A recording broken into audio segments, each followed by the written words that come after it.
नमस्कार श्रोते हो. मी अर्चना रवींद्र शिर्के माऊली कथाकथनमध्ये तुमचे पुन्हा एकदा स्वागत करते. आपण ऐकत आहोत नवी स्त्री. लेखक V.स. खांडेकर. परीक्षा. ती सारी रात्र ललितेने स्वप्नसृष्टीत काढली. झोपेत ती कितीदा भ्याली, कितीदा लाजली, कितीदा गोंधळली, कितीदा पुलकित झाली, हे तिला सुद्धा सांगता आले नसते.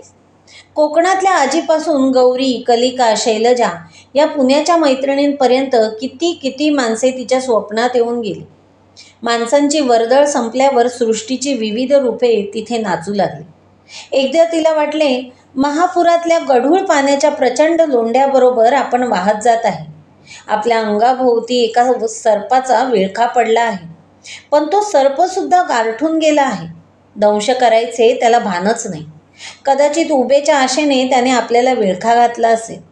एका प्रचंड वृक्षाच्या काटेरी वेड्यावाकड्या फांदीच्या आधाराने आपण कशा बशा पाण्यावर तरंगत आहोत. वाहता वाहता ती नदी समुद्राला मिळते. ते गढूळ पाणी निवळते, मोहक काळसर निळसर स्वरूप धारण करते. पुढे काय होते हे पाहायची तिला फार उत्सुकता होती. पण नेमकी याच वेळी तिला अर्धवट जाग आली. रात्र अशी चित्रविचित्र स्वप्ने पाहत संपली. पहाटे जेव्हा तिने डोळे उघडले तेव्हा त्या अद्भुत अलौकिक दृश्यांपैकी एक सुद्धा तिला नीट आठवेना. एखाद्या पाणबुड्याने खूप जडजड शिंपले गोळा करावे आणि पाण्याबाहेर आल्यावर ते सारे रिकामे आहेत असे त्याला आढळावे. तसे काहीतरी तिला वाटू लागले. अनामिक हुरहुरीने तिचे मन भरून गेले. इतक्यात तात्यांच्या खोलीत कुणीतरी बोलत आहे असा तिला भास झाला. तो आवाज आईच असावी. ती काय बोलते हे ऐकायला ललिता उत्सुक झाली. लगेच रात्रीचे तात्यांचे शब्द तिला आठवले. या बाबतीत आईपेक्षा किंबहुना तात्यांपेक्षा मावशीलाच आपले मन कळेल. चहा होताच तिला घेऊन जोगेश्वरीच्या देवळाकडे फिरायला जायचे. तिथे तात्यांचे शब्द तिला सांगायचे आणि मग तिला देईल तसे वागायचे असा तिने मनाशी निश्चय केला. तेव्हा कुठे ते शांत झाले. मग उन्हाळ्यातल्या पहाटेच्या गार वाऱ्यावरून चोर पावलांनी येणारी साखर झोप तिच्या चुरचुरणाऱ्या डोळ्यात उतरली. पण तिचा तो निश्चय पार पडायचा नव्हता. चहा झाला तरी मावशी उठली नाही. म्हणून ललिता तिला हाक मारण्याकरिता उघडी नयन रम्योषा ही ओळ गुणगुणतच वर गेली. तिच्या खोलीचे दार तिने जरा जोरानेच उघडले. ते धाडकन वाजले. त्या आवाजाने मावशी जागी झाली नाही हे पाहून तिला आश्चर्य वाटले. तशी तिची झोप हलकी होती अगदी. मग ललिता झटकन खाटेजवळ गेली. मावशीचा एक हात खाली लोंबत होता. त्या हातातल्या बांगड्या मनगटापाशी गोळा झालेल्या दिसल्या. पांघरून पायांनी लाथाडून दिल्यामुळे खाटेवरून अर्धवट जमिनीवर लोळत पडले होते. अशा अस्ताव्यस्त स्थितीत झोपलेली मावशी ललितेने कधीच पाहिली नव्हती. भीत भीत तिने तिच्या कपाळावर हात ठेवला. चुकून उकळत्या पाण्यात हात पडावा आणि मग कळवळून तो मागे घ्यावा, अगदी तशी स्थिती झाली तिची. मावशी तापाने फनफनली होती. ती तापाच्या गुंगीतच आहे याची जाणीव आता कुठे ललिताला झाली. ती घाबऱ्या घुबऱ्या धावत खाली गेली. लगेच तात्या आई दोघेही लगबगीने मावशीच्या खोलीत आले. त्या दिवसापासून मावशीच्या खोलीत डॉक्टरांची आणि घरातल्या वडील माणसांची धावपळ सुरू झाली. मावशीचा ताप 4.5 होता. म्युनिसिपाल्टीच्या अव्यवस्था आणि त्यामुळे गावात वाढत असलेले डास यावर एक लांब लचक व्याख्यान देऊन तो मलेरिया असावा असे डॉक्टरांनी पहिल्या दिवशी निदान केले. 4 दिवस झाले तरी ताप उतरेना. तेव्हा टायफॉईडचा संशय सुरू झाला.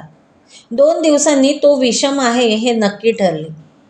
ताबडतोब डॉक्टरांनी घरातल्या सर्व माणसांना प्रतिबंधक लस टोचून घेतली.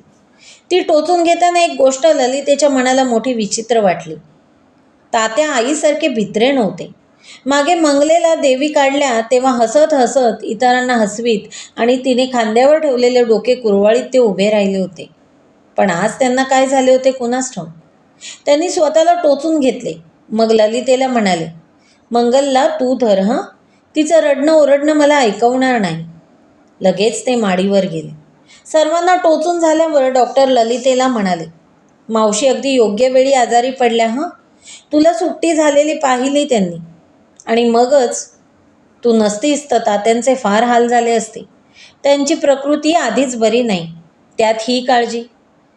तेव्हा मात्र BAच्या परीक्षेत बक्षीस मिळविण्यापेक्षा टायफॉईडच्या रोग्याची शुश्रूषा करणं अधिक अवघड आहे ललिताबाई. पाहूया या परीक्षेत तुम्ही कितव्या येता ते. पण डॉक्टर म्हणाले तेवढी ती परीक्षा अवघड नाही असे ललितेला अनुभव आला. जिथे खरेखुरे प्रेम असते तिथे अवघड गोष्टी सोप्या होतात. एरवी काट्यांसारख्या वाटणाऱ्या गोष्टी फुलांसारख्या भासू मावशीची जीवाभावाने शुश्रूषा करताना या सत्याची प्रचिती तिला येऊ लागली. लहानपणापासून मावशीचा फार ओढा होता तिला. तात्यांच्या खालोखाल तिच्या मनावर संस्कार झाले होते, ते मावशीच्या बुद्धीचे, वक्तृत्वाचे, मोठेपणाचे. त्यामुळे दर 3 तासांनी मावशीचा ताप पाहताना, तिला मोसंब्याचा रस काढून देताना, तिच्या कपाळावर कोलन वॉटरची पट्टी ठेवून ती पुन्हा पुन्हा भिजविताना, तिला मनोरंजक वाटेल असे काहीतरी वाचून दाखविताना, अपरात्री मध्येच उठून तिला झोप लागली आहे की नाही हे पाहताना ललितेचे शरीर गळून गेले, तरी अंतर्मन अधिक अधिक प्रसन्न होई. एके दिवशी रात्री मावशीला काही केल्या झोप येईना. ललितेच्या मांडीवर डोके ठेवून तिचा गार गार वाटणारा हात आपल्या भाजणाऱ्या हातात घेऊन ती 2-3 तास डोळे मिटून पडून राहिली. ललितेची मांडी अवघडली, पण तिने ती एवढीशी सुद्धा हलवली नाही. शेवटी तिच्या पायाला मुंग्या आल्या, पण मावशीचे मस्तक खाली ठेवावे असे तिला काही केल्या वाटेना. आणि मग तिच्याकडे पाहता पाहता तिच्या मनात आले, आजारी मनुष्य न कळत लहान मुलासारखा होतो. शुश्रूषा करणारे माणूस त्यांची आई बनते. आई. रात्रीच्या त्या शांत एकांतात आई या शब्दाभोवती तिचे मन कितीतरी वेळ खेळत राहिले. मग मध्येच तिला तात्यांच्या तिच्या लग्नाविषयीच्या त्या शब्दांची आठवण झाली. मावशी बरी झाल्याशिवाय त्या बाबतीत काही विचार करायचा नाही असे तिने आपल्या मनाला बजावले. लगेच तिच्या लक्षात आले, मावशी विषमाने आजारी आहे म्हणून तात्यांनी तिच्या यजमानांना एक पत्र लिहिले होते. त्याचे उत्तरसुद्धा आले नव्हते.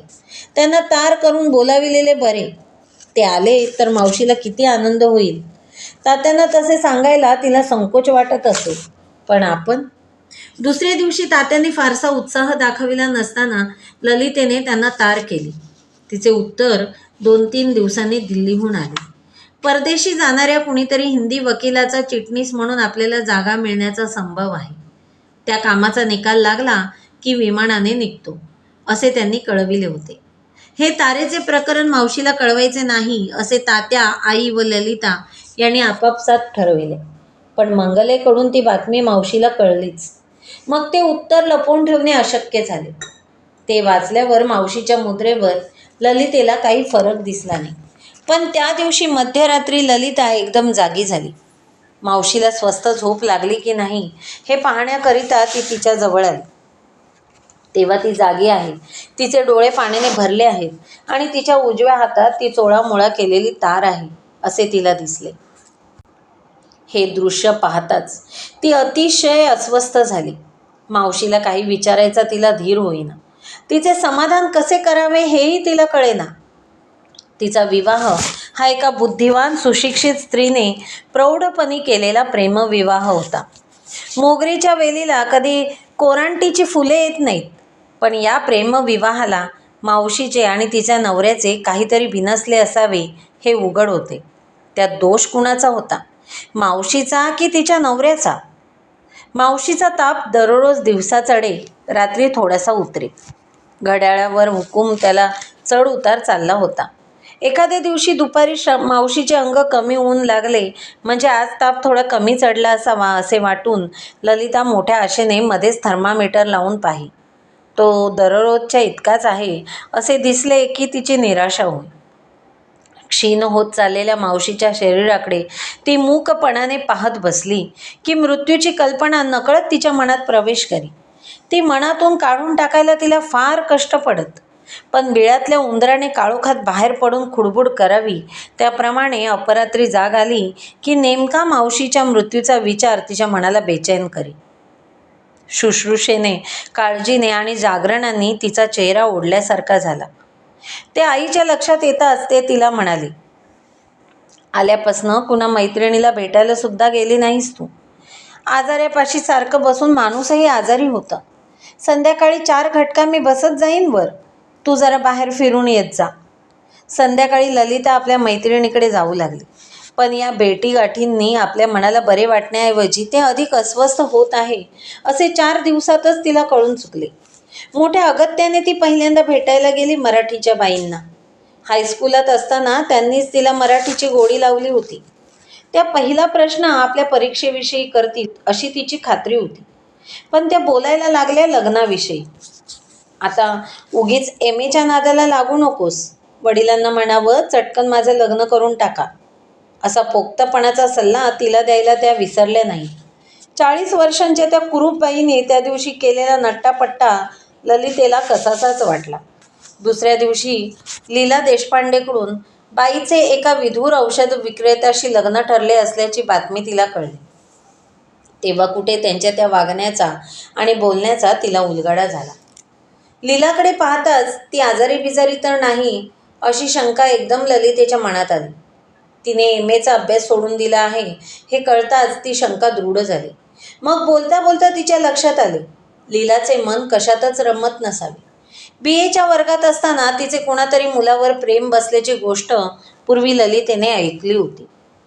मुलाचा बाप हिंदू महासभावादी असल्यामुळे लीलाच्या वडिलांचे कट्टर काँग्रेस प्रेम तिच्या प्रेमाआड आले. बीएला ती पहिल्या वर्गात आली तेव्हा ती ते सारे विसरून गेली असे तिच्या वडिलांना वाटले. पण गेल्या 2 वर्षात एमएची पुस्तके चाळण्यापलीकडे तिने दुसरे काहीच केले नव्हते. ललितेपाशी आपले हृदय उघडे करून दाखवीत ती उद्गारली, पूर्वी घरोघर विहिरी होत्या ते बरं होतं लले.